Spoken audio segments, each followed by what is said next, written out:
Welcome to the ID Dalrymple Gallery at Augustana College.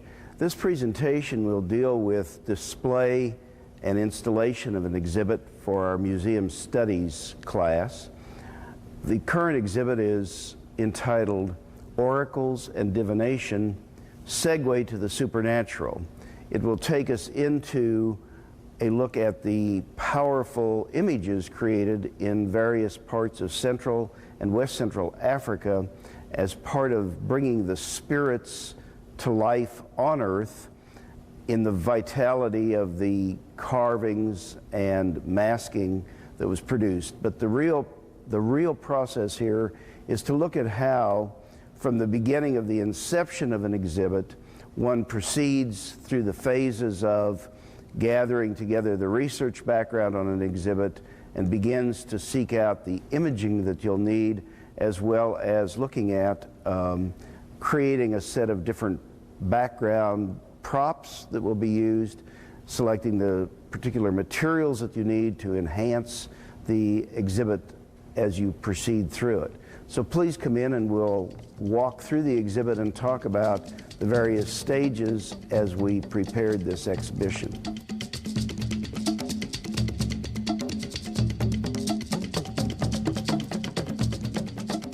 It's necessary whenever you begin to plan an exhibit, first of all, it's crucial to understand the space area that you're going to be working in.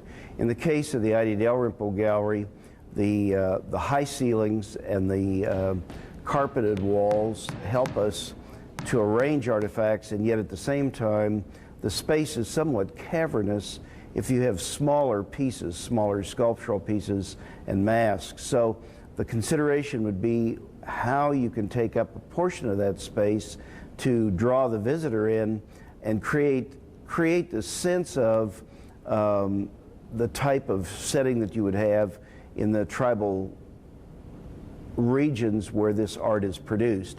It needs to be understood that when you're doing an ethnographic exhibit, the art has been taken out of its original context, and that's absolutely the case in art that has been produced as part of the ritual and part of the connection to the supernatural world that the people are trying to contact. Therefore, we're trying not to do anything that would be irreverent to the art. We also want to make the art as vital as possible in this more sterile setting that is not, in other words, in the type of a context that it would have originally been produced for. So the consideration not only of the space use itself, the consideration of how you're going to do the lighting for the exhibit, the type of textures that you're going to use for the labels that you produce, the idea that you probably want to intersperse images from the different tribal areas where the art is produced that can enhance the presence of the art itself. And in the case of this exhibit, the Oracles and Divination, Segue to the Supernatural, decided that it would be an interesting thing to create a hut. It's a generic form of a hut from what would be a West Central African dwelling, especially a dwelling that would have been used as a place for the repository of some of the more sacred items. In this particular instance, we chose a configuration of a round hut. The hut has been scaled to fit the gallery setting, so the hut has been constructed as an 8-foot diameter, and going up to the top of the roof, we're up at about 16 feet. The hut construction was undertaken. Several things you need to understand about that. In the first place, when we were choosing something for our roof thatch, it's very important to realize that you cannot bring material into a gallery that would have any possibility of contamination with any type of insects or mold or fungus. So in this case, we chose to get a grass that comes from Haiti that has been prepared actually to be used for camouflage for duck blinds, for hunters, but it has been washed and bleached before it was shipped to the United States, making it sterile and also being the correct type of grass for the image that we're trying to create. Again, what you're doing is creating an illusion for the visitors trying to make this look as convincing as possible, and yet, of course, we're using materials that would not be the native materials. The walls themselves of these huts were built out of mud mixed with grass, and in some instances manure as a tempering agent.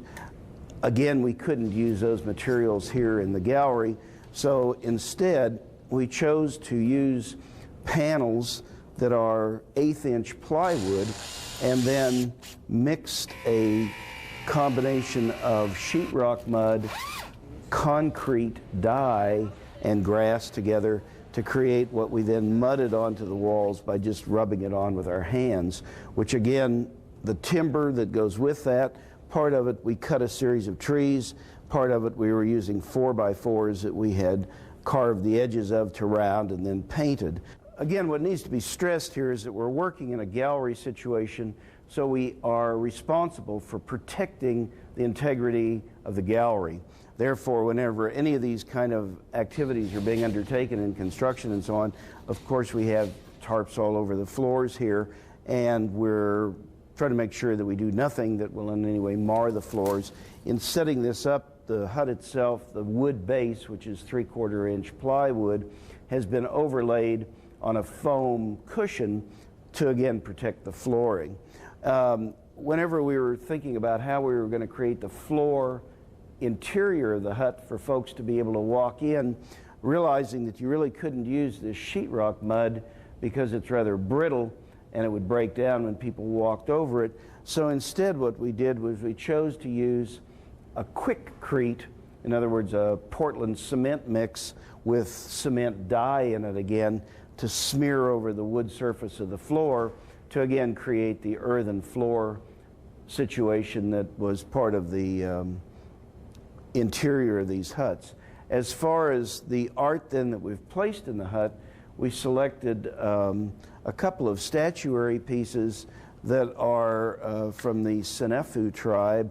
We also then put in a couple of just wooden sticks, some gourds, and the bases on which these statues have been mounted. Again, we cut a tree down, selected some central portions of the logs from the main trunk of the tree to give bases that would be a little bit more interesting than, in other words, it would be too sterile to use the normal exhibit cubes that we're using throughout other parts of the gallery exhibit. And then finally, and importantly, I think, one needs to consider how you would light the interior of a structure like this for people to be able to walk in. I wanted to downlight it, and in this case we chose to use an amber bulb to give it a greater enhancement of the intensity of the color. It brings out and enhances the pieces and still lights it down enough that it isn't some sort of a bright, sterile type of light that would be too harsh for this kind of a setting.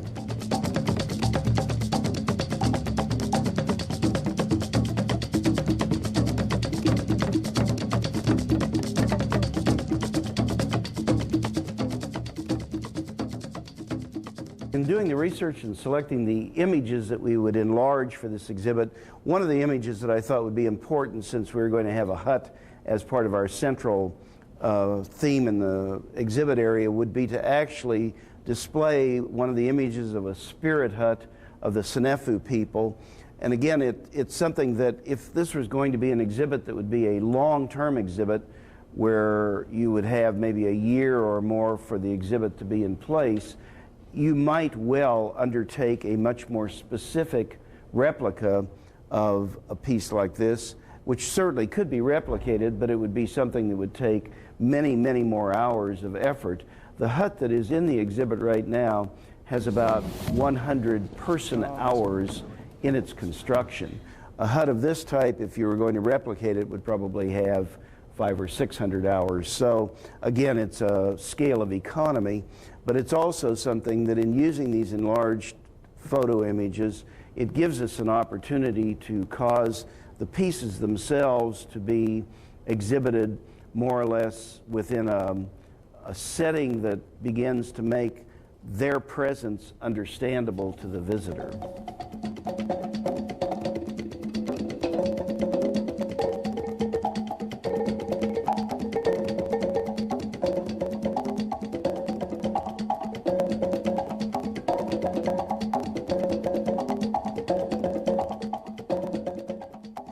important in looking at the construction of an ethnographic exhibit and understanding the way in which the pieces functioned in their original cultural situation.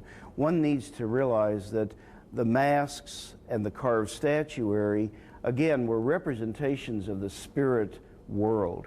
The masks themselves, when they were worn during the ceremonies, the individuals that would have danced these masks lost their individual identity, and this image is a very good example of the fact that beyond the mask itself, the person wearing it would have had a complete body covering that then took that individual away from being one of the members of the tribe. That individual became basically a repository into which the spirit essence lodged itself, and therefore the dances, the chants, the songs that went with the ritual became the spirit here on earth. So it was the way to convey the deep spirit presence that connected the people. It was a connection between the world of the profane and the world of the sacred. And again, whenever you're working in an ethnographic exhibit, it's different than a normal fine arts exhibit.